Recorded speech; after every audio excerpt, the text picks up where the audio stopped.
So we got this DeWalt 3800 PSI power washer. We got it at auction and it is not starting up. When you pull it, it cranks over. It doesn't want to fire up and it doesn't want to stay running at all. So we're going to take a look at it. So here's how we try starting without doing any work to it.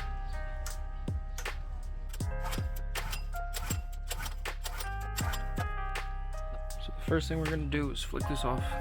And then we're going to come around over here to the carburetor. We're going to pop this off. One screw right here. That's just a drain. You want to make sure there's no fuel in here, or at least cut it off from this line going down to that.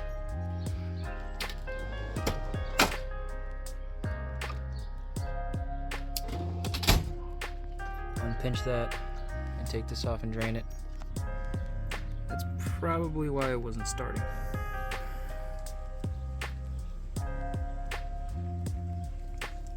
So now we're gonna have to take this carburetor apart and rebuild it. We're gonna start off by taking this off, the air box with the air filter, and get to the carburetor right here, unbolt that, and we'll see what's in there and what's going on.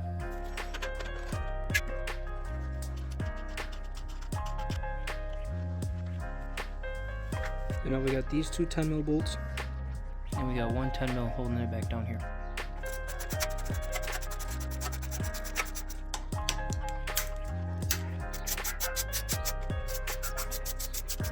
Then you want to remove this hose, and this should just come right off. You want to make sure these switches right here are facing forward, otherwise it's going to be hard to pull off. It should just come right off, just like that. Now once we got the 3 bolts off and the air box completely off, you want to disconnect this idle cable and this fuel line and pinch that off. This is the fuel line with the clip, and this is the cable for the throttle. This should do it. So now we're gonna back this out because it's stopping us from moving that throttle cable all the way. So we're gonna back this out completely, and then we should be able to just move this all the way back, move it out a little bit, just pop that off. In order to remove this little guy, pinch it down a little bit and slide it up. It's a lot easier with 2 hands. Pop it out like that.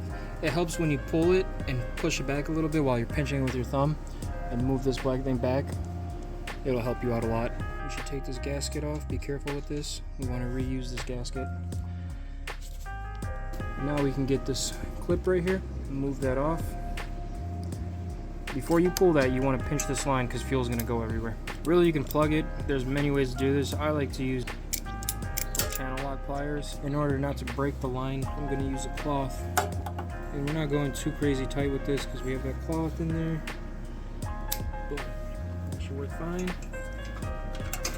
There goes that line, and we got no fuel coming out, just like that. And we're not going to pull on that, so we're just going to set these right here with that. And then it should be as simple as just sliding her off. We got a lot of work to do.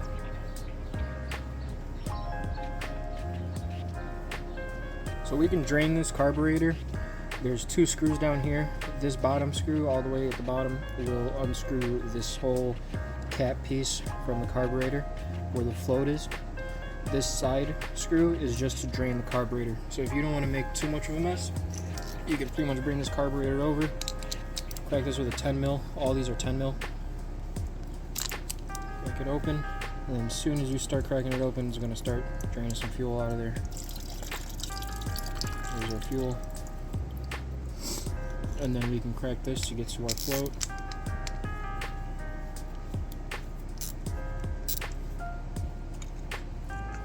Mind you, this float was already cleaned. We did a quick clean in another clip, but it didn't work because I was hoping that it would just some of the stuff in here, and then if I sprayed it off, I'd get some of that gunk out of that jet. But it turned out we got to do the job correctly. And you know it right the first time, don't do it at all.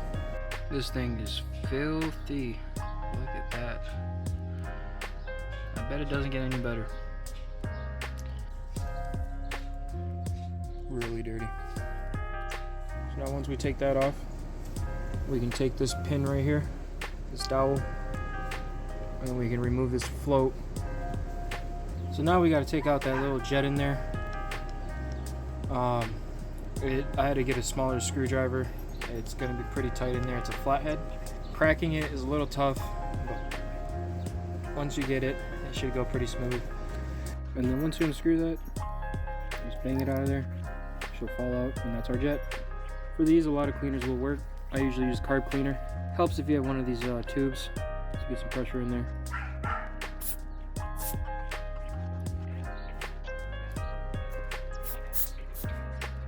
And if you clean it out properly, you should be able to see it squirt out of there. See if I can focus on the camera. We'll clean this out. Coming right off.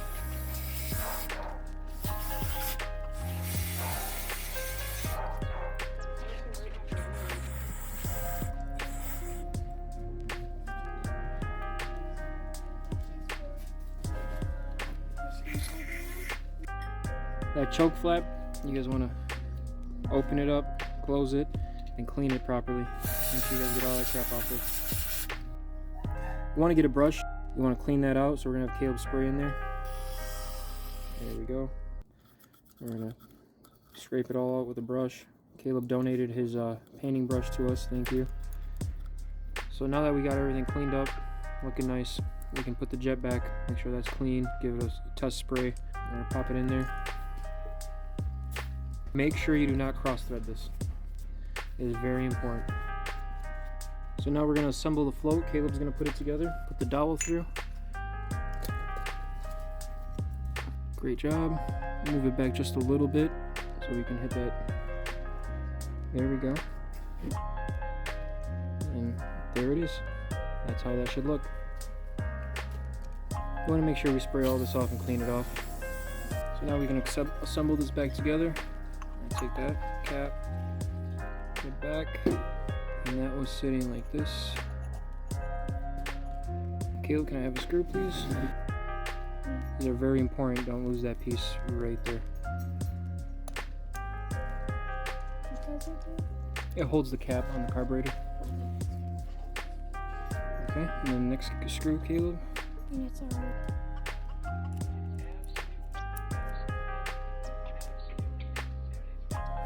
We're going to take our 10 mil, tighten them up, not too hard, just a little bit.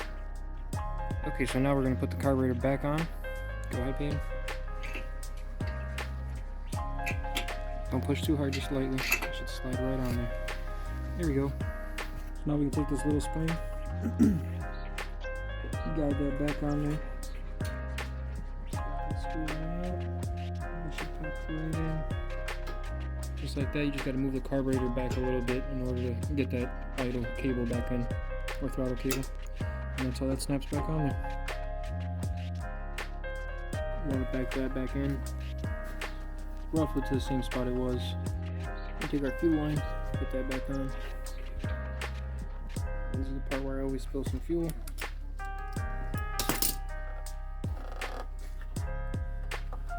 And make sure you put that clip back.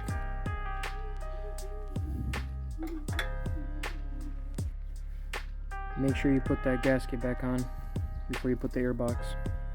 Now we can put this piece back on. Just match it up to those 2 bolts. Those 2 little tabs might interfere. You want to make sure you push them down a little bit, just to get them to pop into place, just like that. So now we're going to assemble the air box back together. Caleb's going to set this piece back on. There's a screw that's going to go right through there.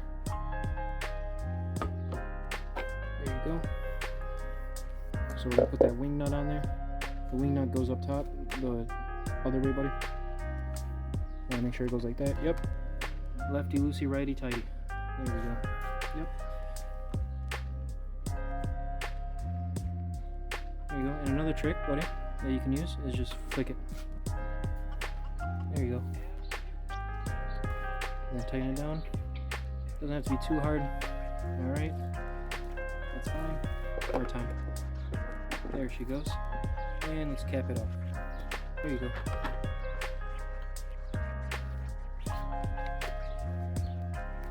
And that's all she wrote. All right, let's see if she works.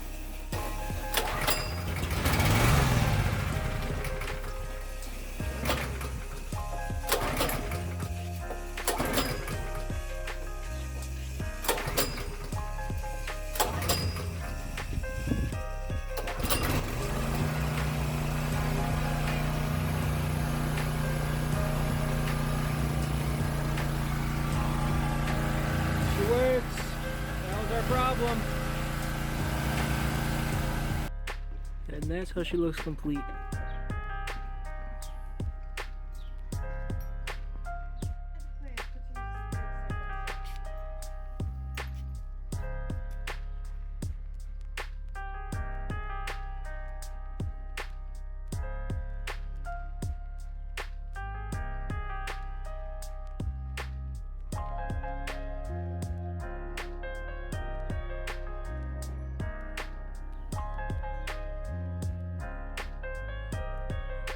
Not bad for 40 bucks. في أكبر